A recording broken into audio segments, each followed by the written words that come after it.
Amazing Spider-Man, also known as Spider-Man 4, Wash, Rinse, Repeat.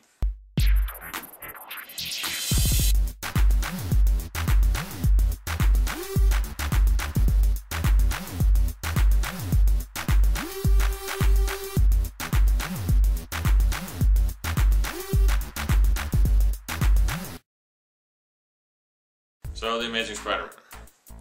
Directed by Mark Webb, the genius behind 500 Days of Summer, starring Andrew Garfield from The Social Network. One of my favorite actresses ever, Emma Stone. I think she's awesome. Rhys Ifans from Hannibal Rising, that's all I really know him from. And Martin Sheen, Sally Field. Okay, so that's the cast. Pretty much, like Martin Sheen's awesome. Garfield was good in Social Network. Emma Stone's awesome. Sally Field's awesome. Rhys Ifans. And Mark Webb, first action movie. So this movie's kind of a gamble. It's like, get some talented people, some more than others. It's a real wild card movie. And you can tell they were trying to be pretty safe about this. Because, I mean, story. Don't change much. Instead of natural webbing, what am I doing? Just give them the web shooters. Let them design them. That was one of the big hyped up things, wasn't it? They were changing everything. It's going to be the cool Peter Parker, isn't it? Instead of frickin' real geeky nerdy with the glasses, Tobey Maguire one with his hair combed down and almost a bowl cut, they're gonna Andrew Garfield. Big spiked up hair looking dude, kind of a skater punk. Yeah, doesn't get the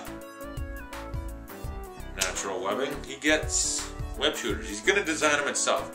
We're gonna learn the truth about his past. It's gonna be all about his parents being spies and everything. Where was half of that? Web shooters. That was one of the most hyped up things. Yeah, it's gonna be real. It's not gonna be naturally out of his wrist. We're gonna get to see how he made it.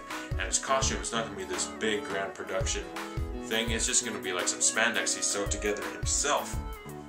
Yeah, in montage, this is basically like saying, oh yeah, Rocky 4, we're going to see how he really learns to beat the big Ivan Drago. We're going to see his true training.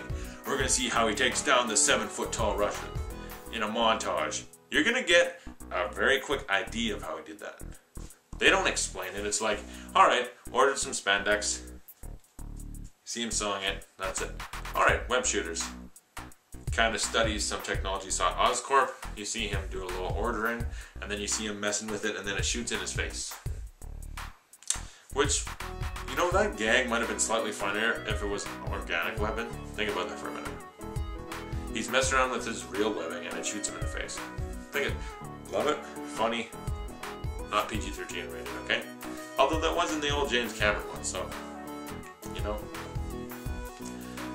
And I'm happy they picked a different villain, because if you think about the Batman movies, alright, first movie, similar to this, take two villains that they haven't used before, but then by the second, third movie, it's like, alright, take all the ones you've heard of before. It's like, Batman, Ra's al Ghul, Scarecrow, haven't been in any movies, perfect. Second one, Joker, Two-Face, we already did that, alright. And third one, Bane, Catwoman, we already did that, okay. Amazing Spider-Man, Lizard. Been set up since Spider-Man 2, set up in 3, reboot, so they finally did him. And by the second one, I think they're already going to go to Green Goblin again, so they're doing the Nolan Batman route. Make it darker, different villains, kind of try and make it more plausible. That's what they're doing. They dropped the ball on something. They dropped it on the posters. The posters and the trailers. The untold story of Spider-Man. Yeah, they didn't, last time they didn't talk about how he invented it because it was natural webbing. Anything else? Nope. Okay. You get to see his parents for a brief couple minutes.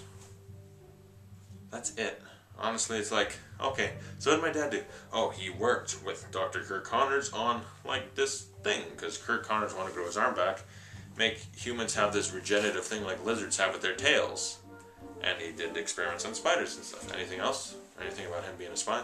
Well, not really. Actually, at the end of it, there's actually someone that even says the line, did he find out the truth about his parents? The guy says no, he says, perfect. We'll just save it until next time. That is literally a line of dialogue. It's just like the studio execs were sitting there. Alright, they're just hovering over the scriptwriter. Alright, so, what'd you do? Well, I kinda did everything that we did in the first movie, but I changed like one or two things, and I added this little thing about the truth about his parents and stuff. Oh, at the end, does he find out about the truth about his parents? No, I'm actually gonna save it for next time. Good. That's in the freaking movie. That is stupid. That is the surefire set up a sequel thing. Alright, next time, you'll battle Green Goblin, and I guess he'll just kind of spell it out. Your parents were such and such. Why don't they do something cool and have his father also, instead of just working with Kirk Connors, worked with Eddie Brock's dad, making the Venom suit, which in the Ultimate Spider-Man video game I know it from, the Venom suit was something to help cure cancer, and then have Spider-Man battle Venom. It'll be cool, it'll be dark, it'll fit the new darker tone. Do that instead. But anyway, story. Same freaking thing. If anyone thought Uncle Ben was making it out of the second act, you were wrong. He was dead meat from the second I saw him. Though it was Martin Sheen, so it felt a little bit worse. Villain. Pretty much Green Goblin. Green villain, works at Oscorp, has this science thing going on, kind of almost serves as a surrogate father figure to Peter Parker. They kind of shut down his thing. He ends up testing it on himself, goes wrong, ends up with a split personality disorder, becomes a villain that wants to hurt a lot of people, and yeah, that's it. The only difference is, in this one, we already saw it before. In Spider-Man 1, at least he was new. Oh, also, the villain has a very convoluted plot. First, like, I just want to kill a select person or something, and it's like, wait, now I need to get Spider-Man, and then maybe all of New York, and mustache twirler alert. Which is, where's that term come from? I think it might be the schmoes. Schmoes know.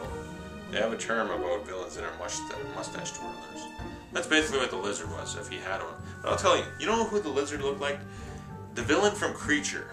If you've seen that movie Creature, it's basically a crocodile monster from a swamp. That's what the Lizard looked like, because he didn't have his lizard snout thing.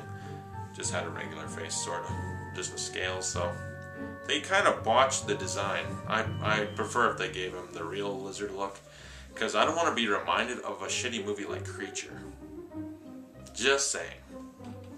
However, the acting in this, pretty good, considering they're doing all the same stuff. Emma Stone, awesome actress. Whoa, what is she doing here? Alright, she knows who Peter is, that's a start. They're kind of dating, fall in love, kissing a lot. But, like, that's all they did really, is they talk a little and then they start kissing. And then he's got to go fight someone. And then, instead of, here's one thing I did like, at the end, she's not the damsel in distress. The villain doesn't take Gwen Stacy and like, come get her, Spider-Man. I mean, think about it. Kirsten Dunst in the first 3 movies, that's all she was there for besides talking a little bit more. She talked more to Gwen Stacy, and then they made out, and then she got dangled in front of Spider-Man, like, come get him or I'll kill her.